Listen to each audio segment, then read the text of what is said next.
Quartiere Ferrovieri, l'enorme stabilimento abbandonato ex Lanerossi.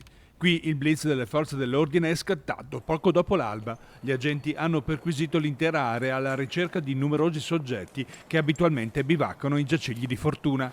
I poliziotti hanno ritrovato numerose tracce evidenti di chi utilizza questi luoghi come punto di riferimento per compiere attività illecite. Sono stati impiegati più di 30 uomini appartenenti alla Polizia di Stato, alla Guardia di Finanza e alla Polizia locale. E all'interno sono stati trovati due persone, due cittadini italiani, che sono stati immediatamente allontanati e nei loro confronti ho emesso 2 misure di prevenzione personale. È chiaro che vi sono altre componenti che dovrebbero intervenire e che si spera che intervengano, soprattutto le proprietà, per far sì che questi edifici vengano messi in sicurezza e non vengano più utilizzati per compiere reati o comunque per dar rifugio a persone che vivono nell'illegalità. Prosegue come annunciato lo sforzo straordinario congiunto dell'amministrazione comunale e gli organi di polizia per debellare il degrado sociale degli edifici abbandonati in città.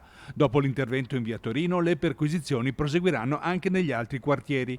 La commistione di sbandati e criminalità diffusa che qui trovano alloggio rappresentano un problema complesso che va risolto affrontando i numerosi ambiti.